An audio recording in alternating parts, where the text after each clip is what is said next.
So I like this idea of either from eating sushi, which I really enjoy, or wine tasting, that in between bites or sips, you have something to clear your palate.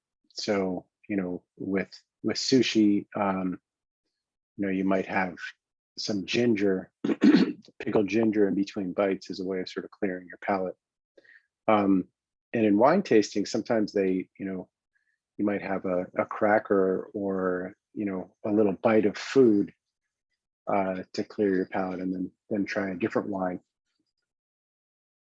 And, you know, when we do different types of meditation or guided work or trance work, one of the things that we can do is use that as a way of sort of clearing our filters, clearing our palate experientially. One thing that I'll notice is when I go through a busy day, a lot of the busyness can stay with me. It's much in the same way that when you listen to a song, or if you keep hearing a song or keep hearing a commercial, it can sort of get in your system for a while where it keeps playing. And at times a busy day can act like that. The threads of conversation may still be there. And especially things that might be an open loop. So, and what I mean by an open loop is maybe somebody opens up a conversation, and it could be something as simple as, hey, do you want to come to this picnic on the weekend? And so that question, now it's sort of opened a loop in your thinking. If you haven't given an answer yet, and maybe you're not sure whether you can attend yet. So it's like a little bit of our attention may still be sort of chewing on that or holding it like, oh, I want to make sure I get back to that person. And so all these little threads of, remnants of conversations, remnants of kind of replaying elements of our day, open tasks and to-dos can all, start to clutter our internal world. And I like to take a few minutes at the end of my day, especially a very busy day, to just slow down and notice what's going on in there. And the noticing for me is the beginning of a way of sort of clearing the palate again. There's two other metaphors that I use, when thinking about this. One is, if you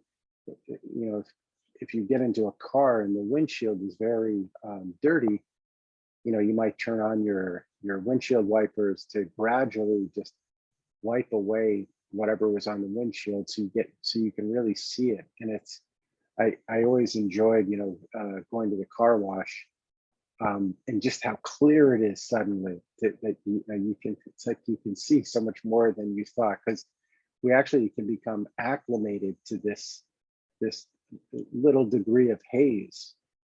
And our internal filters can be like that. We can get acclimated to a certain amount of inner chatter, inner imagery that we may or may not want there.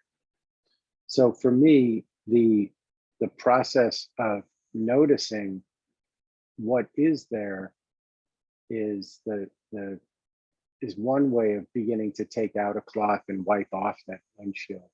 Each time I notice something, it's like, okay, I've noticed that, I can let that go right now.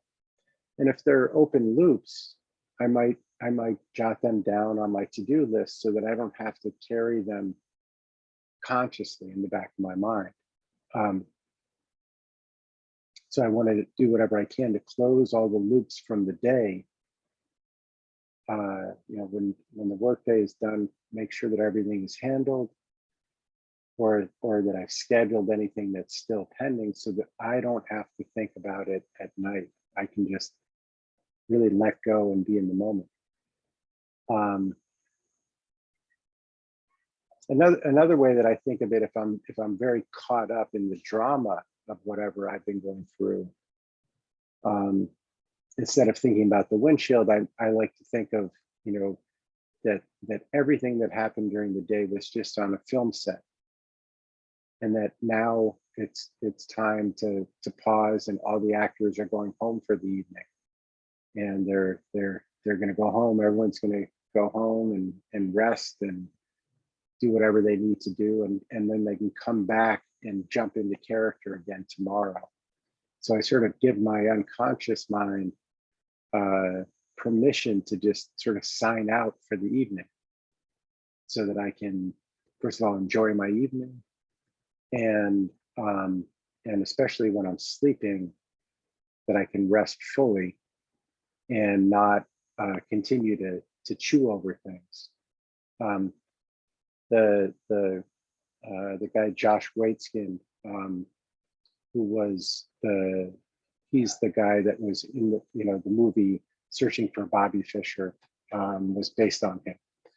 And I heard a talk of his, and he said that he makes sure he stops working on any intellectual questions by, I think he said he did it by between 6 and 8 p.m., like definitely several hours before he went to bed, because he didn't want his mind chewing on things consciously or even unconsciously when he was sleeping.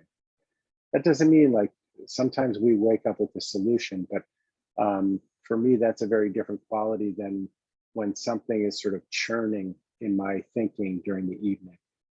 So that's why I usually like to have at least a brief sort of, whether you call it a meditation or quiet time at the end of my workday, just to bring me back, clear everything, and make my mind available for whatever I'm doing in the evening, and ultimately for going to bed, so that I get a really good night's sleep.